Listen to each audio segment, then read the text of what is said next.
오후에 함께 하실 하나님 말씀은 에스겔 47장 1절부터 12절까지입니다.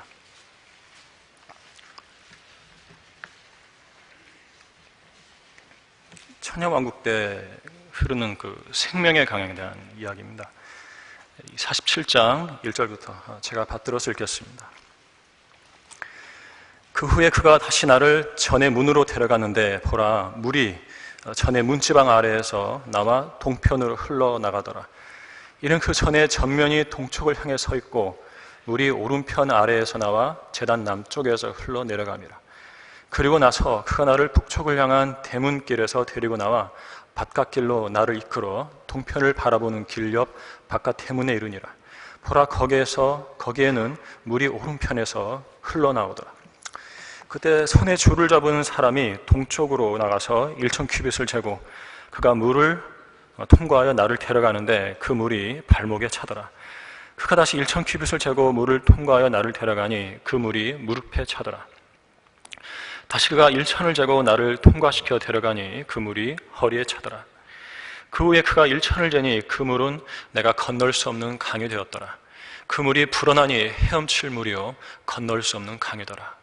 그가 내게 말씀하시기를, 인자야, 네가 이것을 보았느냐 하시더니 나를 데리고 나를 강가로 돌아가게 하시더라. 이제 내가 돌아왔더니 보라, 두기 편과 저편에 심이 많은 나무가 있더라. 그때 그가 내게 말씀하시더라. 이 물은 동쪽 지역으로 흘러 사막으로 내려가서 바다로 들어가나니 바다로 들어갈 때 그 물들이 치유를 받으리라. 이 사해가 치유되는 거예요. 죽은 바다인데요, 사해가 치유되는 것입니다. 이 강물이 이르는 곳마다 살아있고 움직이는 모든 것들이 살 것이라. 또 이 물이 거기로 들어가므로 거기에는 매우 큰 고깃대가 있으리니 이는 그 물들이 치유될 것이며 강이 흐르는 곳에는 모든 것이 살 것이라. 어부들이 그 위에 서리니 엔게디에서부터 엔에글라임까지라. 이곳들은 그물을 치는 곳이 될 것이라. 그들의 고기들은 그들의 종류대로 있을 것이며 큰 바다의 고기처럼 심이 많으리라. 그러나 거기 진흙구덩이와 늪은 치유되지 못하고 소금이 주어지게 될 것이라. 다른 곳은 다 복을 받는데 복을 받지 못하는 곳이 있어요. 11절에서 말씀하고 있죠. 진흙구덩이와 늪입니다. 12절이요. 둑 위에 강가로 이 편과 저편에는 양식이 될 모든 나무가 자라고 그 잎사귀들은 시들지 아니하며 그 과실도 다하지 아니하고 달마다 새로운 과실을 내리니 이는 그 물이 성소에서 나옴이라. 또 과실은 양식이 되고 그 잎사귀는 약이 될 것이라. 오늘 말씀을 위해서 잠시 기도하도록 하겠습니다. 존귀하시고 은혜로우신 우리 성도들의 하나님이신 아버지이신 주 하나님을 찬양드립니다. 저희들은 너무나 부족한 죄인들이었지만 예수 그리스도의 그 갈보리 십자가를 통해서 저희들을 구원해 주시고 영원한 생명을 주신 은혜에 감사를 드립니다. 이곳에는 예수 그리스도의 피로 구속을 받은 사랑하는 하나님의 자녀들이 하나님께 예배를 드리기 위해서 모여 있습니다. 준비된 설교 말씀에 기름을 부어주시고 성령님의 강권하신 역사하심으로 이 선포되는 말씀이 사랑하는 성도들의 마음에 온전히 심겨서 그들 안에서 많은 열매로 하나님 아버지께 영광을 돌려드리는 그러한 성도들로 자라도록 인도해 주십시오. 저는 이 시간 이 말씀에 따라서 성령님에 관해서 설교하고자 합니다. 저는 은사주의자가 아니고 성경대로 믿는 그리스도인으로서 성령님에 관한 바른 진리를 사랑하는 성도들에게 강론하고자 합니다. 저희가 성령님에 대해서 이렇게 말씀을 듣는 이유는 예수 그리스도의 영을 잘 알아야만 예수 그리스도의 훌륭한 증인들이 될 수 있기 때문입니다. 이 시간 선포되는 말씀에 기름을 부어주시고 각 사람의 마음에 능력으로 역사해 주셔서 이 말씀에 반응하고 주님께 온전히 헌신하는 시간 되도록 역사해 주십시오. 이 한 시간을 주님의 영광을 위해서 온전히 사용해 주십시오. 속히 다시 오실 주 예수 그리스도의 이름으로 감사드리며 기도하였습니다. 아멘. 오늘 설교 제목은 우리 안에서 흐르는 생수의 강입니다. 우리 안에서 흐르는 생수의 강.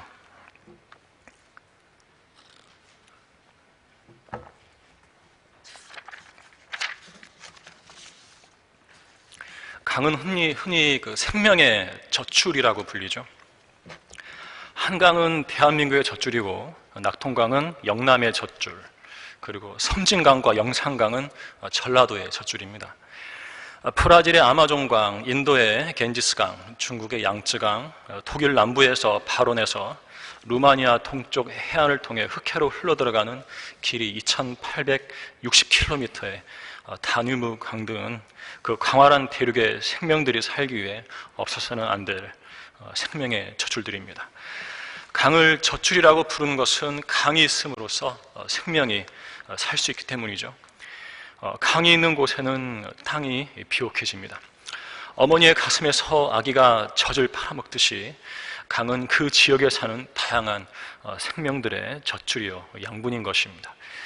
강이 흘러가는 곳은 바다죠.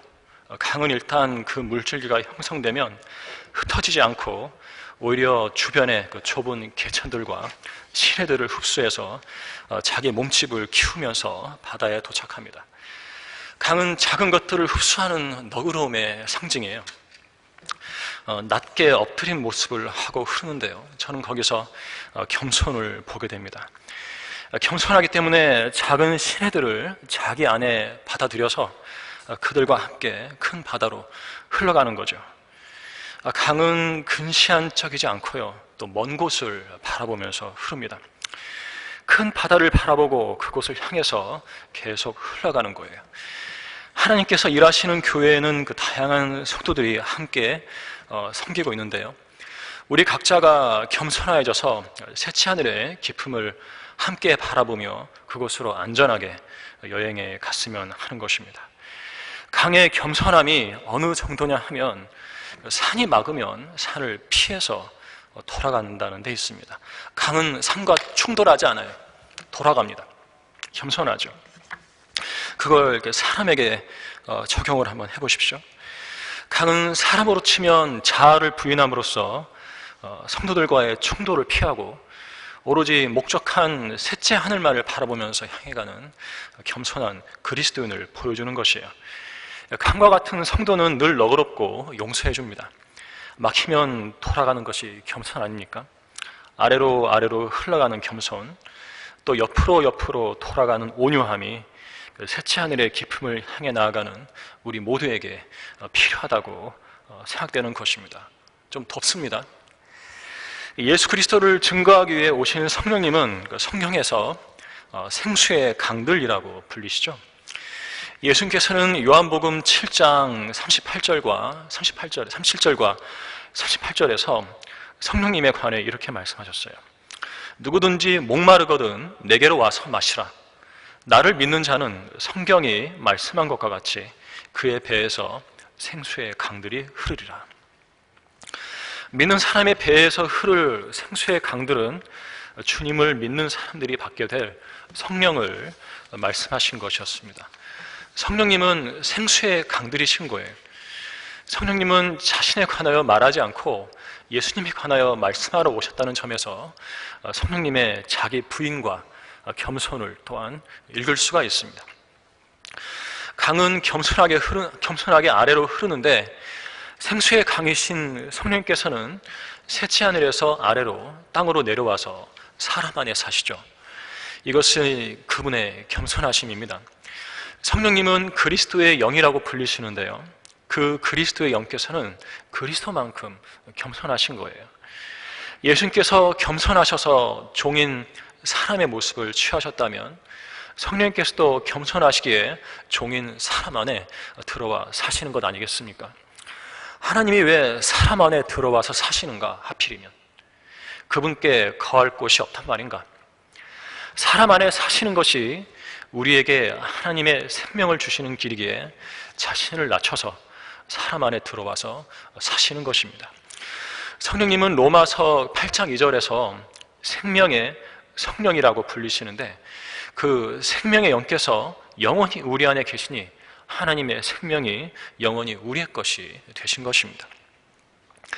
이렇게 하나님께서 사람이라는 비좁은 집에 들어오셨다는 것은 오히려 그분의 넓은 마음을 보여줍니다. 사람이 자신을 기꺼이 낮추는 데에는 넓은 마음이 필요하듯이 하나님께서 스스로를 낮춰서 사람 안에 들어오시는 일에도 하나님의 측량할 수 없는 넓은 마음이 필요한 것입니다. 하나님께서 자신을 낮춰 우리 안에 들어오신 성령님은 우리 안에 흐르는 생수의 강이십니다. 오늘 본문인 에스겔서의 말씀은 천여왕국 성전에서 흘러나오는 생수의 강을 보여주는데요. 이 생수의 강이 이루게 될 일들이 우리에게 오늘 성령님의 사역이 어떠한가를 보여줄 것입니다.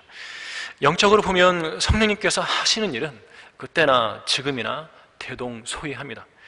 오늘 살펴볼 말씀들에서 은혜를 발견하시고 이곳에 모인 우리가 주님을 섬기는데 정말로 필요한 것이 무엇인지 주님의 뜻을 깨달았으면 합니다.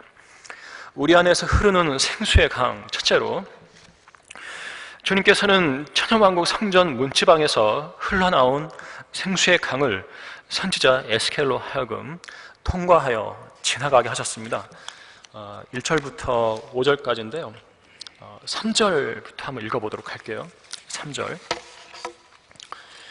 그때 손에 줄을 잡은 사람이 동쪽으로 나가서 1,000 큐빗을 재고 그가 물을 통과하여 나를 데려가는데, 에스겔을 데리고 함께 1,000 큐빗의 그 물을 통과해서 지나가는 거죠. 그 물이 발목에 차더라. 그가 다시 1,000 큐빗을 재고 물을 통과하여 나를 데려가니 그 물이 무릎에 차더라. 다시 그가 1,000을 재고 나를 통과시켜 데려가니 그 물이 허리에 차더라. 그 후에 그가 1,000을 재니 그 물은 내가 건널 수 없는 강이 되었더라. 그 물이 불어나니 헤엄칠 물이요 건널 수 없는 강이더라. 예수님께서 재림하시면 이전까지 없었던 강이 새로 생기는데요. 그것은 천여왕국 성전 문지방에서 흘러나오는 생수의 강입니다. 그러니까 성전 문지방에서 물이 솟아나오는 거예요. 1절에 보시면은요, 그 후에 그가 다시 나를 전의 문으로 데려갔는데 보라, 물이 전의 문지방 아래에서 나와 동편으로 흘러나가더라고 말씀하고 있죠. 문지방에서 솟아나옵니다. 그 생수의 강은 본문에서 보는 것처럼 그 깊이가 가면 갈수록 깊어져서 결국 에스겔이 건널 수 없는 강의 깊이까지 됩니다. 첫 1,000 큐빗은 발목까지 차는 깊이였지만 그 다음 1,000 큐빗은 무릎까지 차는 깊이가 되고 그 다음 1,000 큐빗은 허리까지 차고 그 다음 1,000 큐빗은 에스겔이 잠겨서 헤엄쳐야 할 깊이가 되고, 그래서 물이 엄청나게 불어나게 되는 거죠. 이러한 말씀을 보고서 우리는 은혜의 깊이를 이야기할 수 있습니다. 죄인이 구원받은 뒤 어떤 사람은 발목까지만 차오르는 은혜를 누리며 살고요, 어떤 사람은 무릎까지 차오르는 은혜를 누리며 살고, 또 어떤 사람은 허리까지 차오르는 은혜를 누리며 살고, 어떤 사람은 은혜에 완전히 잠겨서 거기서 헤어나오지 못하는 삶을 삽니다. 헤어나오지 못한다는 것은 무슨 일이든 온전히 하나님의 은혜로 산다는 뜻이죠. 은혜의 쇠사슬에 묶여 은혜의 강물 속에 푹 잠겨서 거기서 못 나오는 거예요. 우리가 구원받은 것은 발목까지 차오른 은혜로 된 것도 아니고 무릎까지나 허리까지 차오른 은혜로 된 것도 아닙니다. 우리가 구원받은 것은 우리를 완전히 잠기게 해버린 온전한 은혜로 된 것임에도 불구하고 구원받은 이후에 성도로서 하나님의 은혜를 누리며 사는데 영 시원치 않을 수가 있는 거예요. 구원의 은혜만 이야기하지 구원받은 뒤에 우리가 누릴 수 있는 하나님의 그 엄청난 은혜는 별로 노래하지 않는 것 같아요. 하나님은 우리에게 모든 은혜를 넘치게 하실 수 있는 모든 은혜의 하나님이라고 불리시는데도 인생의 어떤 문제는 하나님의 은혜로 받아 누리려고 하는 것이 아니라 자력으로 해결하려는 모습을 보이는 것입니다. 어리석게도 자만한 것이죠. 그것은 하나님을 온전히 의지하는 믿음이 아니에요. 예전에 제가 결혼했을 때 혼인해서 이제 집들이 하는데 그때 당시 저희 교회에 집사라는 사람이 와가지고 이야기를 하는데, 무좀에 걸리면 기도할 필요도 없어. 식초를 물에 풀어가지고 거기다 발 담그면 껍질이 다 벗겨지면서 낫는다고, 기도하지 않아도 된다고 하더라고요. 돌이켜 생각을 해보면 그 사람이 집사인가라고 생각이 돼요. 무슨 일이든지 기도로 나가는 것이 그리스도인 아닙니까? 문제가 거기에 있는 거예요. 자만한 거죠. 무슨 일이 닥치든 무슨 일을 해내야 하든 하나님, 저는 이 일을 할 능력이 없습니다. 하나님께서 이루어 주십시오라고 말할 수 있는 믿음이 없는 거예요. 럭한 목사님은 주님께 기도하죠. 글을 쓰기 전에 주님께서 움직이지 않으시면 나는 한 글자도 쓸 수 없다고. 그렇게 해서 서서 나온 책들이 엄청나게 많잖아요. 하나님께서 이루어주신 거예요. 주님을 의지하는 거죠. 성도 여러분은 지금 하나님의 은혜를 어느 정도로 누리고 계십니까? 발목까지입니까? 무릎까지입니까? 허리까지입니까? 아니면 완전히 잠겨 계십니까? 하나님의 은혜가 여러분이 구원받자마자 그쳐버린 것은 아닙니까? 성전에서 흘러나온 생수의 강에서 우리는 우리 각자가 가지고 있는 성경 지식의 깊이를 볼 수도 있습니다.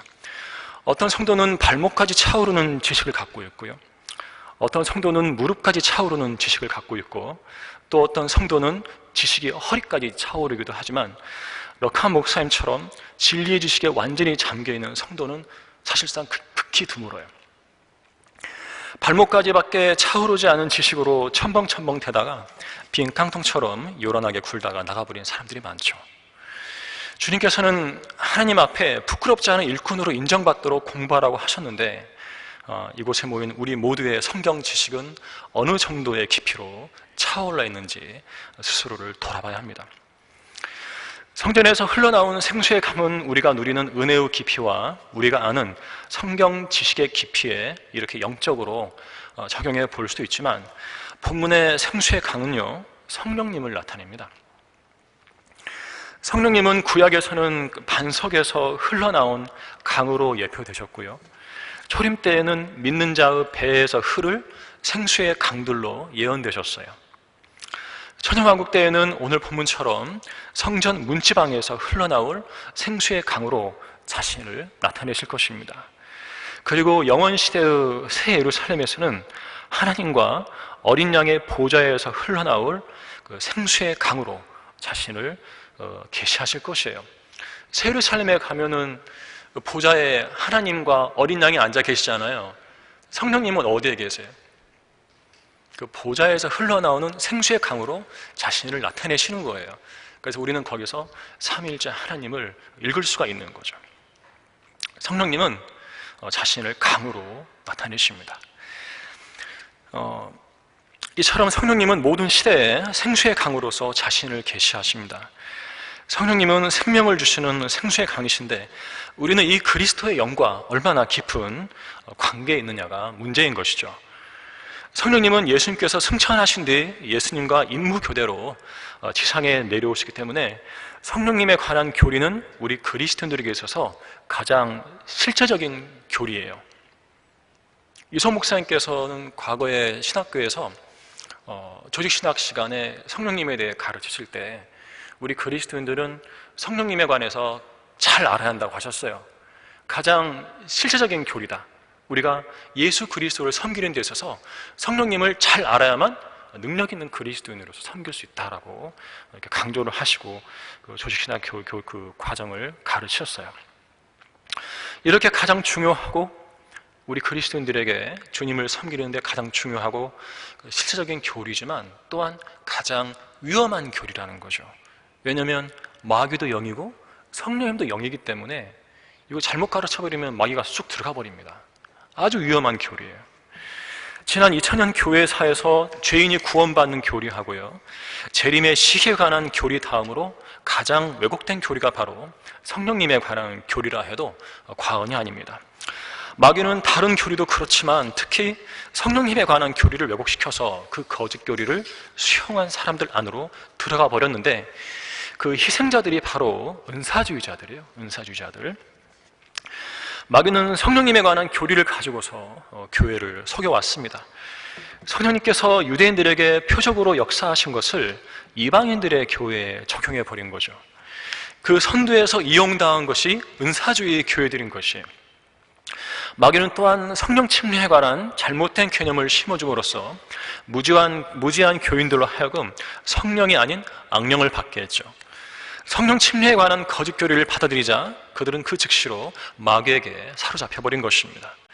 성령 침례는 유대인이나 이방이나 종이나 자유인이나 한 성령에 의하여 우리 모두가 한 몸 안으로 침례를 받았으며 또 모두가 한 성령 안으로 마시게 되었느니라는 고린도전서 12장 13절 말씀처럼 죄인이 거듭날 때 성령님에 의해서 예수 그리스도의 몸 안으로 침례로 잠겨 들어가는 영적인 침례를 말하는 것이죠.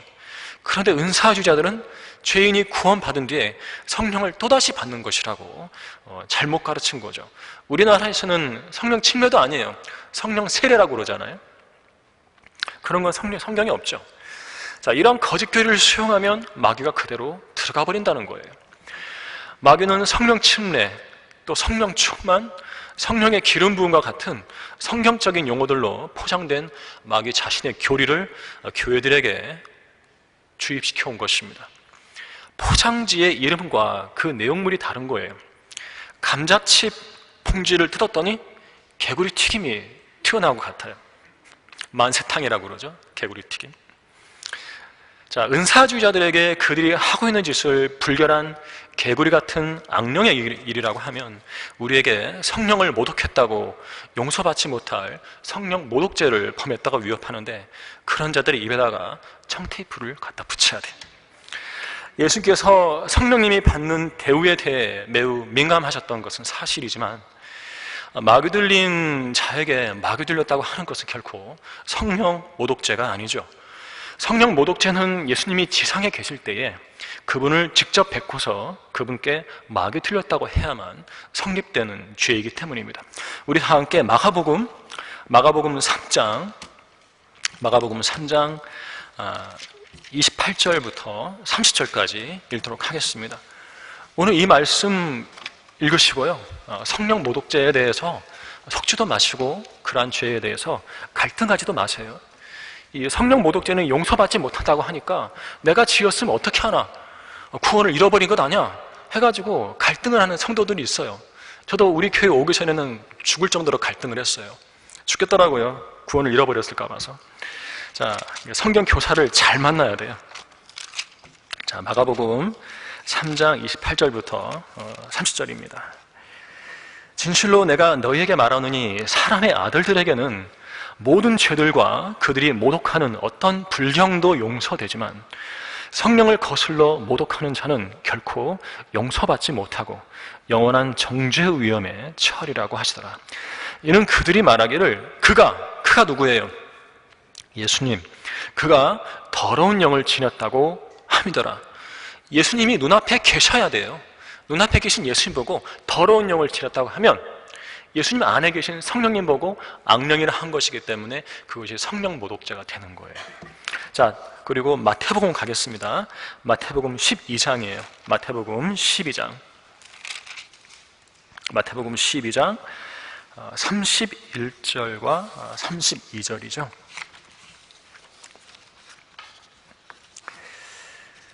그러므로 내가 너희에게 말하노니 각종 죄와 모독은 사람들에게 용서가 되나 성령을 거스르는 모독은 사람들에게 용서될 수 없느니라. 또 누구든지 인자를 거슬러 말하는 것은 용서받을 수 있어도 누구든지 성령을 거슬러 말하는 자는 용서받을 수 없느니라. 이는 이 세상에나 초림 때죠. 오는 세상에서도 재림 때 이루어지는 천년왕국을 말하는 거예요. 오는 세상에서도 마찬가지니라 했어요. 그러니까 이 세상과 오는 세상, 초림 때와 천년왕국 때 예수님께서 그분의 몸으로 지상에 계실 때 그분을 직접 보고 더러운 영을 지녔다고 하면 그것이 용서받을 수 없는 성령 모독죄가 되는 거예요. 우리는 결코 지울 수가 없어요. 왜요? 우리 앞에 예수님 안 계세요. 지울 수가 없는 죄예요.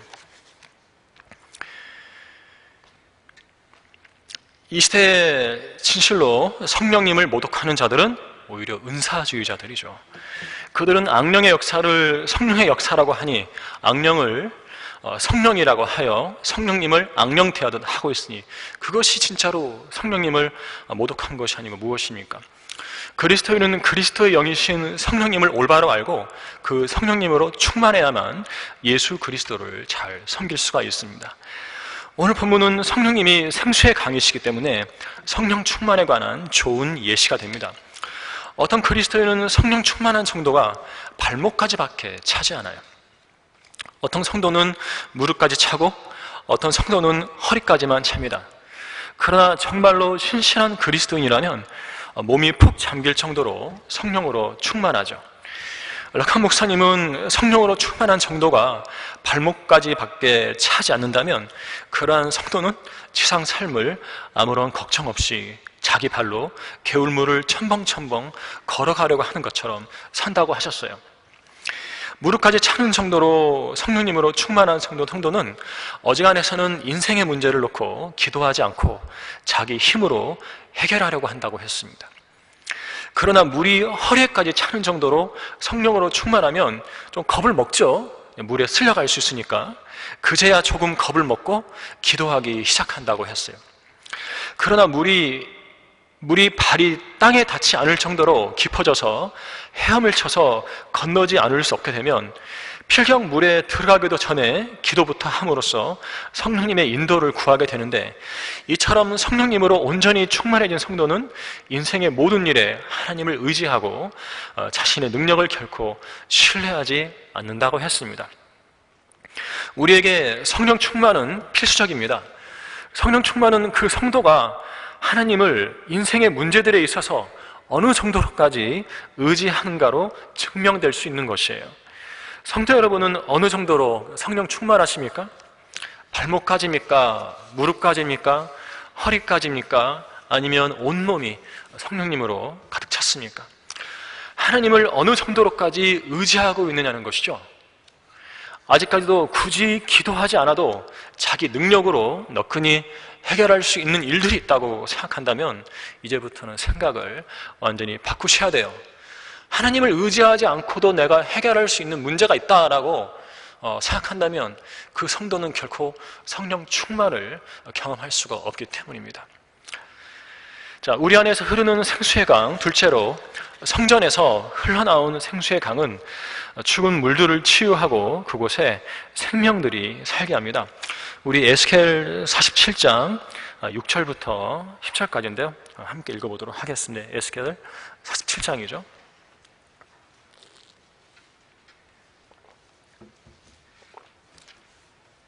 6절부터 10절입니다.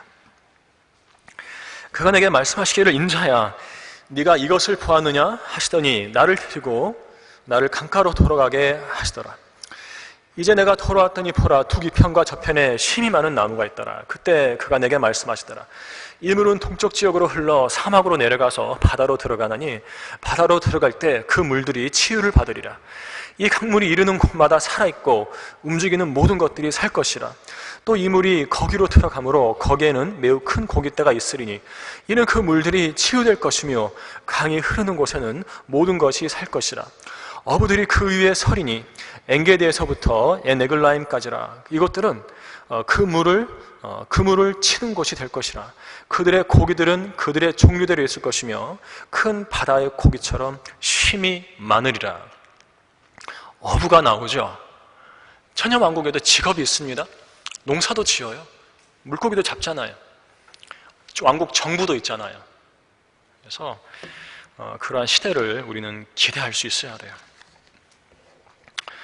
본문은 성전에서 흘러나오는 생수의 강이 흐르는 곳마다 그 물들이 치유될 것이라고 말씀하고 있습니다. 8절에서 생수의 강이 흘러들어가는 바다는 사해인데요, 그 죽은 바다가 치유되어서 큰 고깃대가 살게 될 것이에요. 천년왕국에는 본문에서 보는 것처럼 어부들도 있어서 그물을 쳐서 물고기를 잡습니다. 생수의 강과 어부와 큰 고깃대, 생수의 강, 어부, 큰 고깃대, 삼박자가 맞죠? 이것이 그 생수의 강이신 성령님과 사람을 낚는 어부인 그리스도인과 복음의 그물을 쳐서 잡아올린 구령한 죄인들을 영적으로 보여주고 있는 것입니다. 성령께서 역사하시면 어부인 우리가 사람들을 낚아올리면 되는 것이에요. 성령께서 살리신 것을 우리는 어부로서 건져 올리는 것이죠. 성도 여러분은 훌륭한 구령자들이 되고 싶으세요? 그렇다면 성령으로 충만하셔야 합니다. 사람을 낚는 어부들에게는 성령님의 역사가 반드시 동반되어야 하는 것이에요. 그러나 성령님으로 충만하다고 해서 반드시 구령의 열매가 맺히는 것은 아니죠. 초림 때 성령으로 충만했던 예수님을 대적했던 유대인들을 보세요. 심지어 예수님을 죽이기까지 했어요. 성령으로 충만했던 스테판 집사는 유대인들의 반대로 돌에 맞아 죽었죠. 성령으로 충만하여 선교 여행을 떠나는 사도 바울 역시나 수많은 반대에 맞닥뜨렸습니다. 성령으로 충만했던 신약 교회사의 순교자들을 보세요. 성령으로 충만한 것이 꼭 구령의 열매로 귀결되는 것은 아닌데요. 하지만 성령으로 충만하면 스테판 집사처럼 사도 바울처럼 훌륭한 증인들이 될 수 있는 것입니다. 구령의 열매가 자신에게는 부족하다고 그래서 낙심하지 말라는 거예요. 성령으로 충만해서 나가서 증거해야 한다는 것입니다. 죄인들이 자기 의지로 거부하는 것을 성령님께서도 어찌할 수가 없어요. 죄인들은 늘 성령님을 거역하는 거예요. 어찌되었건 주님의 증인들에게 필요한 것은 성령 충만이라는 것이고, 성령으로 충만해야만 예수 그리스도의 훌륭한 증인으로 섬길 수 있다는 것입니다. 교회 시대의 성령님의 사역은 그분이 나를 영화롭게 하시리니 이는 그분이 내 것을 받아서 너희에게 알려주실 것임이라는 요한복음 16장 14절 말씀처럼 예수님을 영화롭게 하시는 데 있습니다. 요한복음 16장 13절에서 말씀하신 것처럼 진리의 영이신 그분이 오시면 우리를 모든 진리로 인도하시는데, 그분은 자신에 관해서 말씀하시지 않고 무엇이나 들으신 것을 말씀하실 것입니다. 성령님께서 듣고 말씀하시는 것은 예수님에 관한 진리예요. 따라서 성령님으로 충만해지면 예수님을 효과적으로 증거하는 일꾼이 될 수 있는 것입니다. 에베소 5장 58절은 술 취하지 말라, 그것은 방탕한 것이니 오직 성령으로 충만하라고 명령하는데, 우리는 반드시 성령으로 충만해야 합니다. 왜냐하면 이것은 하나님의 명령이기 때문에 그래요. 술 취하지 말라, 그것은 방탕한 것이니 오직 성령으로 충만하라. 성령님으로 충만하면 예수 그리스도의 훌륭한 증인들이 될 수 있어요. 담대한 증인들이 될 수 있어요.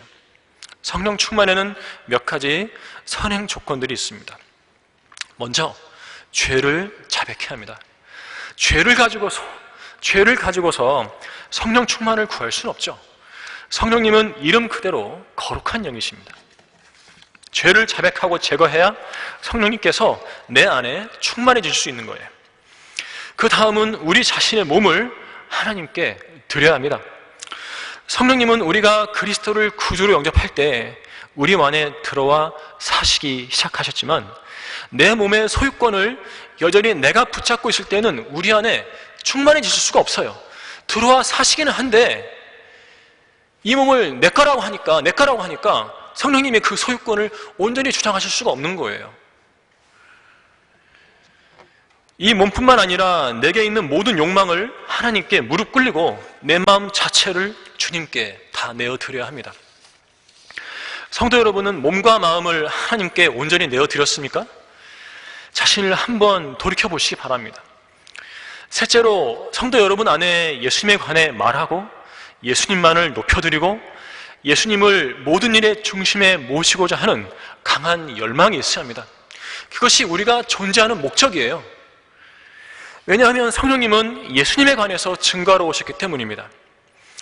성령으로 충만했던 사도 바울은 빌립보서 1장 20절에서 나의 간절한 기대와 소망에 따라 내가 어떤 일에도 부끄러움을 당하지 아니하고 항상 그러하듯이 지금도 온전히 담대하여 살든지 죽든지 그리스도가 내 몸 안에서 늘 높임을 받으시게 하려는 것이라.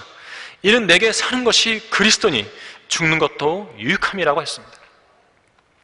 살든지 죽든지 예수 그리스도를 이 몸 안에서 높여드리려는 강한 열망이 있을 때 성령께서는 우리 각인을 그분 자신으로 가득 채우실 수 있는 것이에요. 네 번째로, 예수님만을 높여드릴 열망이 있다면 실제로 성령 충만을 구하고 믿어야 합니다. 너희가 악하다 할지라도 너희 자녀에게 좋은 선물을 줄 줄 알거든. 하물며 하늘에 계신 너희 아버지께서 구하는 자들에게 성령을 주시지 않겠느냐? 누가복음 11장 13절 말씀이죠. 주님은 우리에게 성령을 주셨을 뿐만 아니라 성령 충만을 구하면 충만하게 해주십니다. 성령 충만을 구하는 성도에게 주님은 성령 충만을 이루어주실 것이에요. 우리는 이 점을 믿어야 하는 것입니다. 마지막으로 말씀에 지속적으로 순종하는 삶을 삶으로써 성령 충만을 계속 유지할 수 있어야 돼요. 성령 충만을 일회적 사건으로 만들면 안 돼요. 그러면 한 번 충만했다가 그 뒤로 계속 패배하는 삶을 사는 거죠. 영속적인 일이 되어야 합니다. 이를 위해서는 무엇이 필요하냐면 영적 성장이 필요해요. 영적 성장이 안 된 성도는 한 번 성령 충만했다가 그 다음 바로 죄 짓고 다 잃어버려요. 하지만 영적으로 성장하면 성령 충만을 계속 유지하는 시간이 늘어나는 거죠. 성장이 필수예요. 사람으로 오신 예수님께서 행하신 말씀 사역의 원동력은 성령님의 극한 충만이 있었습니다. 요한복음 3장 34절은 하나님께서 보내신 분은 하나님의 말씀들을 말씀하시나니 이는 하나님께서 그에게 성령을 한량없이 주심이라고 말씀하고 있습니다. 성도 여러분에게는 세상에 나가서 하나님의 말씀을 전파할 의향이 있으십니까? 그리스도인의 인생에 이러한 의지가 없다면 성령님과 무관한 삶을 살고 있는 거예요. 교회에 나온다고 해서 그 사람이 성령과 관계 있는 것이 아니에요. 내가 어디에 있든지 예수 그리스도를 증거할 믿음이 있는가, 그 강한 의지가 있는가죠. 그래야만 성령님과 관계가 있는 그런 삶을 사는 성도가 될 수 있는 거예요. 예수님에 관한 성경 말씀을 증거하고자 한다면 성령 충만은 필수적인 것입니다. 성령님의 도우심 없이는 말씀을 전할 수 없을 뿐만 아니라 기본적인 복음도 전할 수 없고 전도지조차도 나눠줄 수가 없어요. 전도지 주려고 하면요, 마음이 내키지가 않아요. 성령님이 충만하지 않기 때문에 그런 현상이 벌어지는 거죠.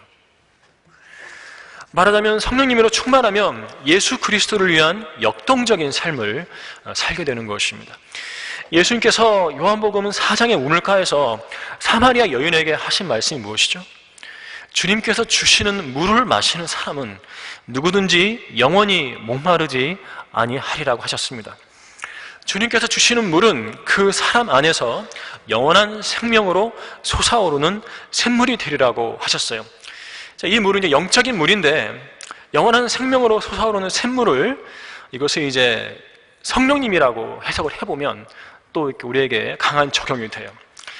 예수께서 주시는 물을 성령님이라고 해석을 한다면 그 물은 그것을 마신 사람 안에서 영원한 생명으로 솟아오르는 샘물이 됩니다. 성령님은 솟아오르는 샘물이신 거예요. 성령님으로 충만해지면 솟아오르는 샘물처럼 역동적으로 섬기게 되는 것입니다. 가만히 있진 않는 거예요. 움직이는 거죠. 중력을 거슬러 위로 솟구치는 샘물처럼 섬기게 되는 거죠. 우리를 끌어당기는 세상의 유혹을 거슬러서 하늘로 솟구치는 믿음을 발휘하게 되는 거예요. 그러나 모든 성도 안에 그리스도의 영이 계시지만 그분께서 모든 성도를 주관하시지는 않습니다. 육신의 몸을 입고 있는 성도에게는 여전히 하나님께 반역하려는 의지와 옛 성품이 있기 때문이죠. 아주 강해요, 그것이요. 가장 훌륭한 믿음의 행위는 성도 자신의 몸과 삶을 포기하고 성령님께 온전히 내어드리는 데 있는 것입니다. 성령님께서 이 몸 안에 충만해지셔서 내 몸과 인격을 완전히 장악하셔야 하는데 바로 그것이 성령 충만이에요. 성령 충만은 성령님께서 이 몸 안에서 충만해지셔서 내 몸과 인격을 완전히 장악하시는 거예요. 내 인격이 아닌 거예요. 하나님의 인격이 되는 거예요. 그럼 인격은 성령의 생각으로 지배당하기 시작하고 몸은 의의 병기로서 쓰임받기 시작하는 것입니다. 성령님은 그리스도 영이시기 때문에 성령님으로 충만하면 예수 그리스도에 관하여 말하고 싶어져요. 어떤 사람이 성령으로 충만한지 충만하지 않은지 알려면 그의 입에서 예수님의 이름이 나오는가를 보면 알 수가 있어요. 물론 예수님의 이름을 말한다고 해서 다 성령으로 충만한 건 아닙니다. 흉내낼 수 있어요. 악령으로 충만한 자들도 예수님의 이름을 말하기 때문이죠. 배교한 교회들의 사건들과 교인들이 그렇고요. 미국에서는 욕할 때 뭐라고 그래요? 지저스라고 그러잖아요. 그들이 성령으로 충만해서 지저스라 하는 거예요?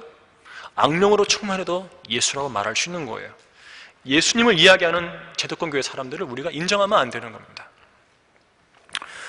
생수의 강이신 예수 성령님께서 역사하시면 마치 죽은 바다인 사해에 큰 고깃대가 살게 되듯이 생명이 역동하게 되는 것입니다. 그리스도인으로서 생명력 있게 살고 싶다면 반드시 성령 충만을 구하시기 바랍니다. 그 길 외에는 없습니다.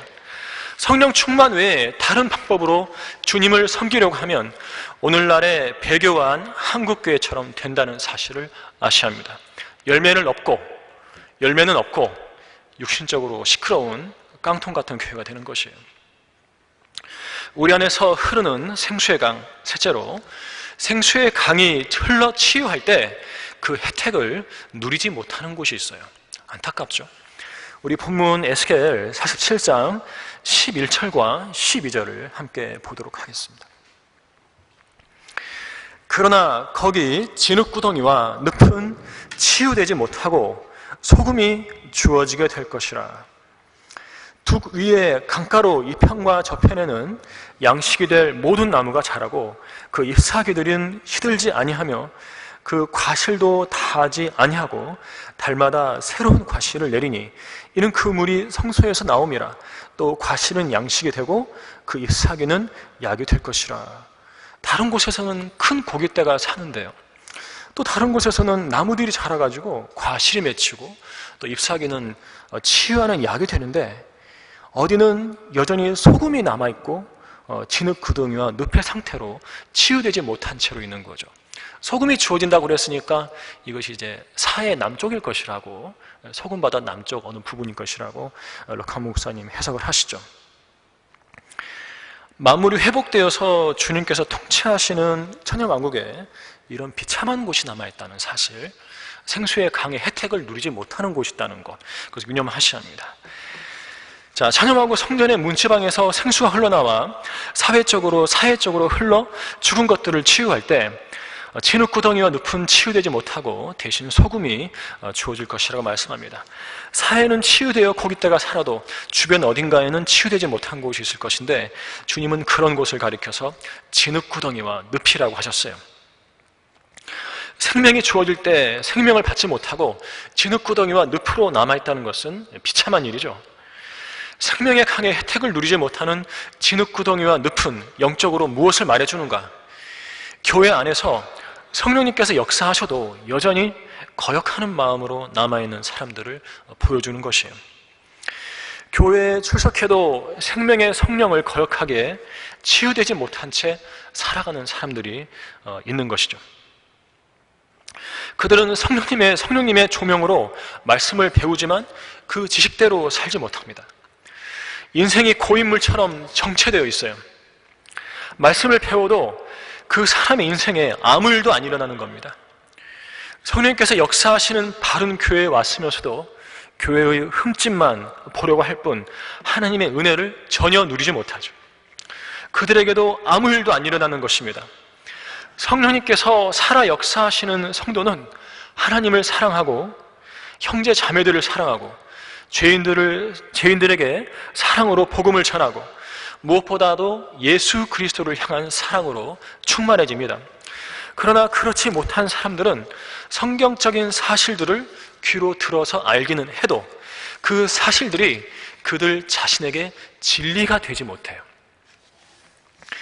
진리는 그것을 행하는 사람에게 진리가 되는 것이지, 깨닫고도 행하지 않는 사람에게는 진리가 될 수 없습니다.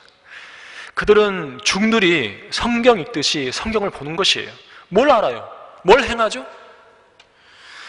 그런가 하면 바른 말씀과 바른 진리를 받아들이긴 하지만 여전히 세상을 살아가는 사람들이 있어요.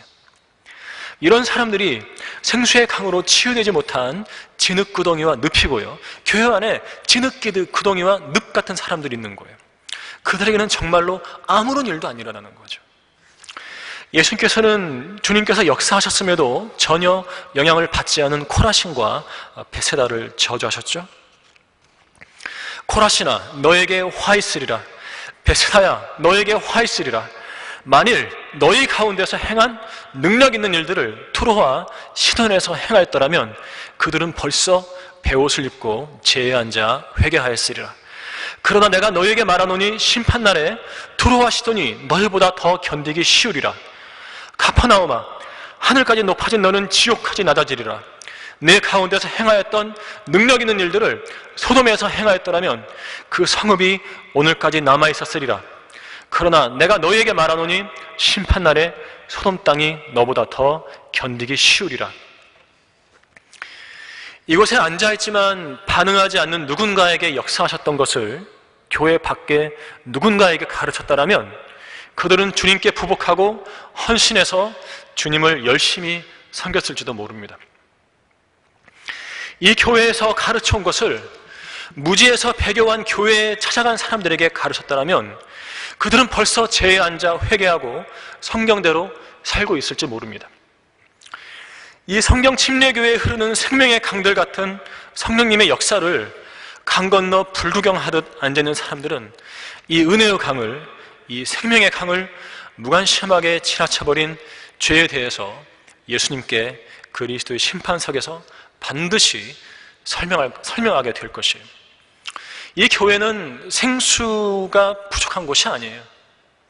오히려 넘치죠. 생수가 넘치고 끊임없이 흐르는 곳인데 왜 이 교회에서 그 생수를 마시지 못하고 마치 성령님께서 잠들어 계신 것처럼 무기력하게 살고 있는 것인가? 잠에서 깨어나야 합니다. 잠자는 자여 깨어라. 그리고 죽은 자들로부터 일어나라. 그러면 그리스도께서 내게 빛을 주시리라. 지상에서 가장 비참한 사람은 거리의 노숙자나 율락가의 창녀들이 아닙니다. 지상에서 가장 비참한 사람은 매 주일마다 그리스도 영께서 그리스도에 관한 진리들을 전파하시며 일깨우시는데도 습관적으로 교회에 찾아와 마음이 완악한 상태로 앉아있다가 공허하게 집으로 돌아가는 무늬만 성경대로 믿는 사람들인 것입니다. 그들의 인생에는 어떤 변화도 일어나지 않아요. 이 교회에 10년을 다니고 20년을 다녀도 아무런 일도 안 일어나는 거예요. 진흙구덩이에 빠지는 것처럼 살지 마십시오. 늪에 가라앉은 것처럼 살지 마셔야 합니다. 바른 교회에 와서 잘 씻고 다시 신창 속에 들어가 돼지처럼 뒹굴어서는 안 됩니다. 빠져나와야 합니다. 오늘 당장 빠져나와서 은혜의 말씀에 반응하는 사람이 되어야 합니다. 남들은 성령님의 강권하시는 역사에 반응해서 성장해 가는데 혼자만 뒤쳐져 있다면 지금 당장 그 진흙덩이를 씻어내고 믿음의 경주를 다시 뛰기 시작해야 하는 것입니다. 오늘 본문에는 치유되지 못한 진흙구덩이와 늪만 있는 것이 아니라 강둑의 나무들도 있죠. 생명의 강물을 빨아들인 나무들은 성령으로 충만한 의인들을 보여줍니다. 본문 12절을 보십시오. 두 귀의 강가로 이편과 저편에는 양식이 될 모든 나무가 자라고 그 잎사귀들은 시들지 아니하며 그 과실도 다하지 아니하고 달마다 새로운 과실을 내리니 이는 그 물이 성소에서 나옴이라. 그 과실은 양식이 되고 그 잎사귀는 약이 될 것이라. 이것을 성도 여러분에게 개인적으로 적용해 보세요. 영적으로 여러분들이 맺는 과실이 양식이 된답니다. 누군가에게 먹을 만한 양식을 줄 수 있어야 돼요. 영적으로요. 하나님의 말씀을 누군가에게 가르칠 수 있어야 돼요. 또 뭐가 있어요? 그 잎사귀는 약이 된다고 그러잖아요. 예수님에 관해서 잘 배워서 누군가가 영적인 문제가 있을 때 내가 그 말씀을 가르쳐가지고 그 사람의 영적 질병을 치유할 수 있어야 돼요.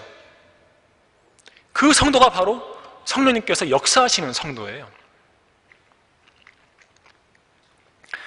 성령으로 충만한 의인은 죄인들로부터 성별한 사람이고 말씀을 즐거워하는 사람입니다. 생수의 강가에 심겨진 나무와 같아서 계절을 따라 열매를 맺으며 그 잎사귀는 마르지 않고 그가 무엇을 하든지 번성하게 돼요.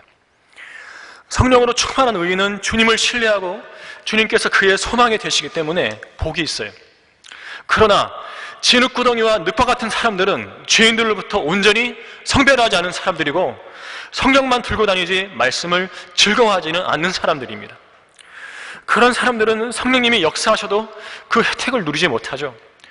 그들은 예레미야 17장 5절 말씀처럼 사람을 신뢰하는 사람들이요, 육신을 그의 무기로 삼는 사람들이요, 그의 마음이 주로부터 떠난 사람에 불과한 것입니다. 왜 이 교회에서 그런 사람들이 나와야 하냐고요?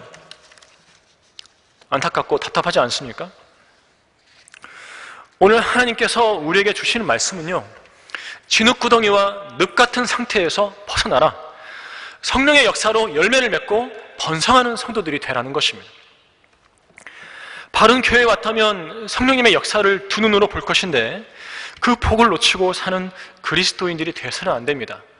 얼마나 애석하고 억울한 일이죠? 이대로 휴거되어 버리면 주님 앞에서 무슨 명목으로 설 것이에요? 지나가다 발에 채인 보석을 유리 조각인 줄 알고 발로 뻥 쳐서 강물에 빠뜨려 버렸는데 그래서 그게 보석이었던 거예요. 그저 흔한 종교 의식인 줄 알고 습관적으로 참석해서 무시했는데 알고 보니 성령님께서 강권하시는 역사였던 것이죠. 기왕 구원받고 거듭나서 그리스도인이 되었다면 성경에서 말씀하는 것처럼 생수의 강물을 빨아들여 계절을 따라 열매를 맺는 복을 누리며 살아야 하지 않겠습니까? 성령으로 충만했던 우리의 영원한 성경교사 럭한 목사님은 그리스도인이라면 때를 얻든지 못 얻든지 복음을 전파하며 주님이 다시 오실 날을 항상 대비하면서 계절을 따라 열매를 맺어야 한다고 말씀하셨어요. 그분께 배웠으니까 그분께서 가르치신 대로 행하셔야 합니다.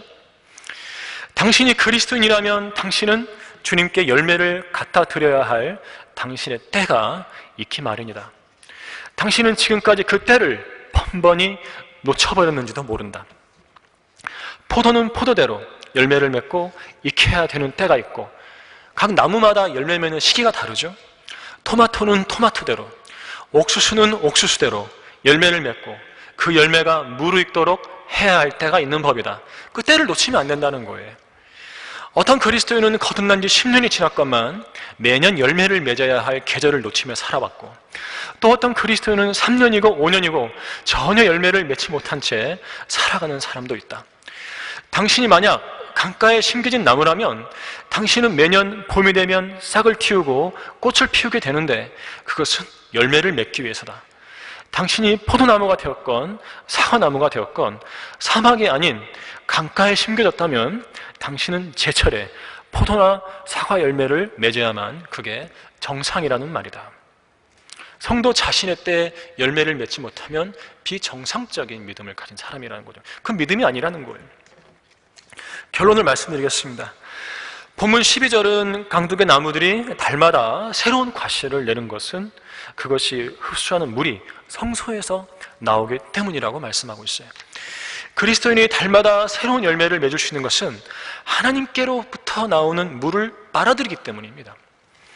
생수의 강이신 성령님께서 우리에게 주시는 영적인 물은 하나님께로부터 나오는 진리의 말씀들이죠. 자, 성령님과 그분께서 영감을 주어 기록해 하신 성경 말씀은 서로 떼어놓을 수가 없어요. 성령님도 물이죠. 생수의 강이잖아요. 하나님의 말씀도 물이에요. 성령님께서는 말씀을 통해서 역사하시는 거예요. 그리스도인이라면 성령님의 조명을 받아서 말씀을 먹어야 합니다. 말씀을 먹으면 그리스도 영이신 성령님께서 그리스도를 위해서 우리 각자를 들어 쓰실 거예요. 성령의 열매와 구령의 열매는 물론 주님을 섬기는 다양한 일들에 열매 맺는 성도가 될 수 있는 것입니다. 나무도 꽃을 피우고 그 꽃에 상응하는 열매를 맺지만 땅에서 싹이 나오자마자 열매를 맺는 것은 아니죠. 어느 정도 자라야만 열매 맺는 나무가 되는 것입니다. 사과나 귤을 심으면 3년이 지나야 겨우 열매를 맺기 시작한다고 해요. 성도는 그래서 반드시 성장해야 합니다. 열매를 맺으려면 성장해야 돼요. 열매가 없는 것은 영적 성장이 안 되었다는 증거인데 매우 애석하고 안타까운 일이에요. 교회에 오래 다녔다면 사실상 그만큼은 성장해서 열매도 많아야 정상적이라는 얘기인데 그렇지 못한 현실이 안타까운 거죠. 그것이 누구의 책임입니까? 성령님의 책임입니까? 성도 자신의 책임이죠. 성령님은 지금까지 얼마나 많이 노력하셨어요. 이제부터는 달라져야 하는 것입니다. 교회에 갓 출석하기 시작한 성도들은 영적 성장을 위해서 도움받을 만한 것이 무엇이 있나 열심히 찾아야 하고요. 교회에 오래 출석한 성도들은 자신을 진지하게 돌아본 뒤 영적 성장을 제대로 추구해야 합니다. 영적 성장은 성도 자신이 얼마나 노력하느냐에 따라 달려있어요. 예수 그리스도의 영이신 성령님께서는 예수 그리스도의 영광을 위해서 우리를 도와주실 것입니다. 성령님은 도와주실 준비가 늘 되어 있으세요. 문제는 우리 자신에게 있는 것입니다.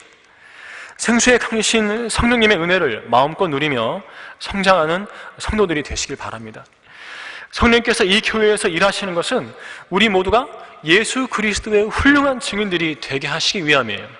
이 점을 잊지 마시고 성령으로 충만한 성도들로 성장해가는 그 복을 이 바른 교회에서 늘 누리시기를 바라며 설교를 마치겠습니다.